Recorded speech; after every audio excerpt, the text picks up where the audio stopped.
In our previous episode, we designed a very basic UI for our menu.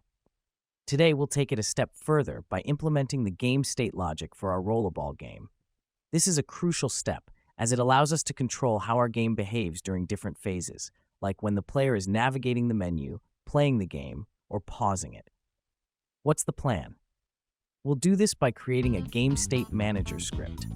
This script will manage all the logic for changing game states, interact with our menu buttons when clicked, set up key events for triggering state changes, which we'll expand on in future episodes.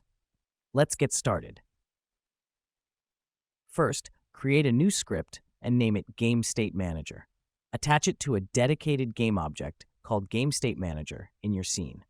Now, to ensure that this manager is easily accessible throughout the game, we'll make it a singleton. This means there will only ever be one instance of the Game State Manager, and it'll be globally available. To do this, declare a static instance variable in the script. Then in the awake method, set this instance to the current class, but only if it's null. Now, while we're not using multiple scenes in this project, this step demonstrates how to manage persistent objects, a useful concept for more complex games. To keep things simple and organized, we'll use an enum to define the different states of our game. Enums are perfect for this because they allow us to name the states in a clear and readable way. Let's define an enum outside the class. These states will represent the following: main menu, the state when the game starts or the player returns to the menu; playing, the active gameplay state; paused, when the game is temporarily stopped; game over, when the game ends. Now let's create a current game state of type gameState to hold the current state of the game. We'll make sure it's not changeable from outside by setting the setter to private. To actually change the state, we'll use a changeState method, where we'll check for the new state. Inside this method, we'll update the current state to the new one, but we'll ignore the change if the current state and the new state are the same. If you want to add a little delay before the state changes, you can use a coroutine to handle that. Just create a method of type iEnumerator and use yield_return new wait for seconds with the delay you want. Or if you prefer, you can just set the delay in a variable like this. Now, we can move the current state equal new state logic into this class and call the transition to state method using a coroutine. This way, we'll smoothly transition between states with any necessary delays. It's a nice way to make sure the transition feels natural and not too abrupt. Now, to handle the state change, we'll create another method and use a switch statement to check the current state. We'll have 4 cases: main menu, playing, pause, and game over.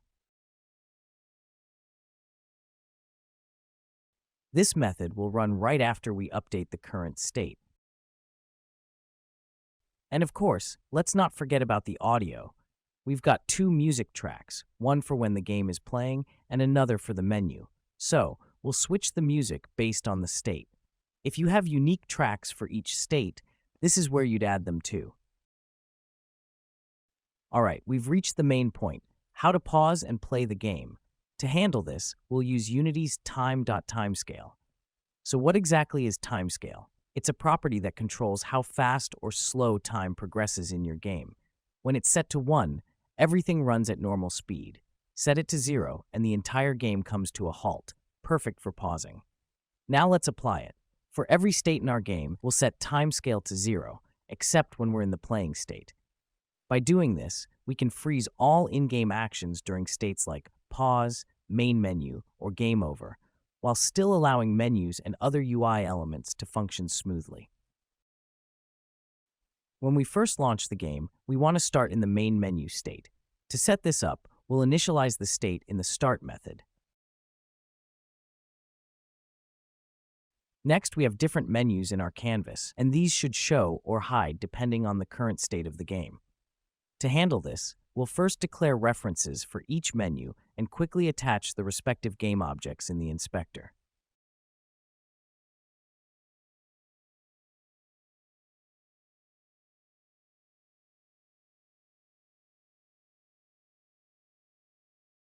Now, to manage their visibility, we'll create a Hide All Menus method.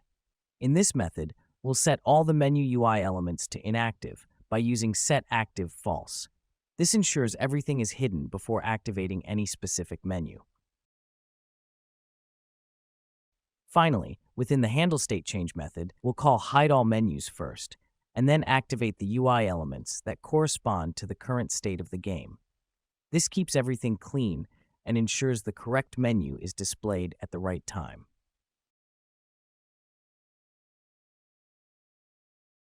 Let's quickly address a couple of modifications I noticed. First, the checks we've added won't work the very first time we play the game, because the coroutine returns from here and doesn't run.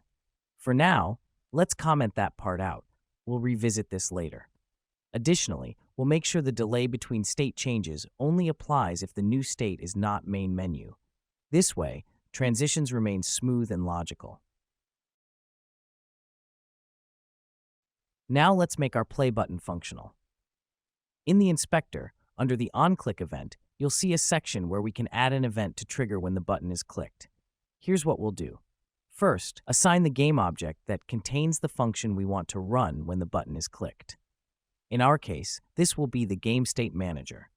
Then, select the function you want to call. But here's a catch. Unity's onClick feature in the inspector doesn't directly support methods with parameters in their signature. So when we try to find our changeState method in the dropdown, it won't show up.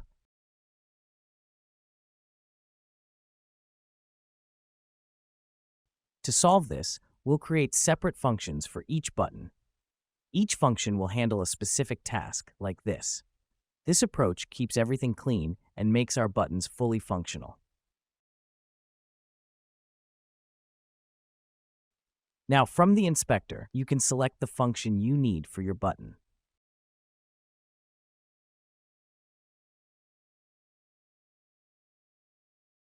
I'm pretty sure this won't work as expected because we're using scaled time.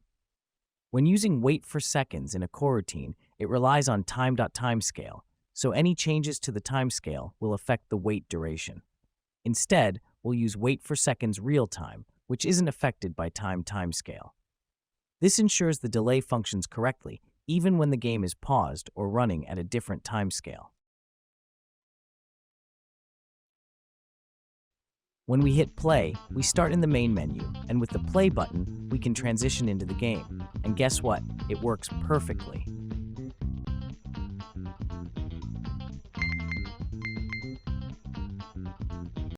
Next, let's attach each button to its respective function for every menu.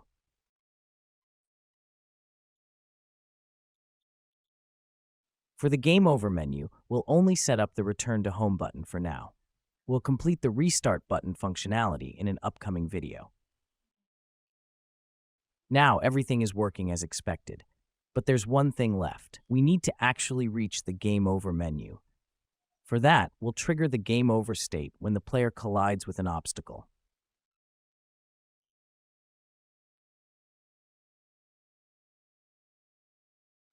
Here's how. First, create a new tag called Obstacle and assign it to each obstacle individually.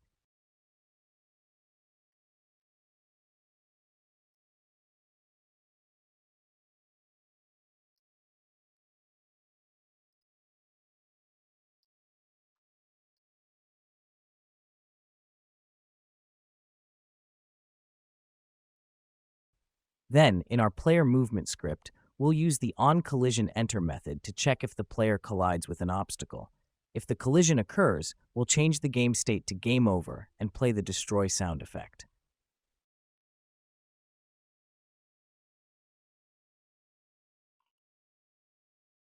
I just noticed a small typo. The Return to Home button is pointing to the wrong function. It should reference the Game Over menu instead. Let's fix that quickly.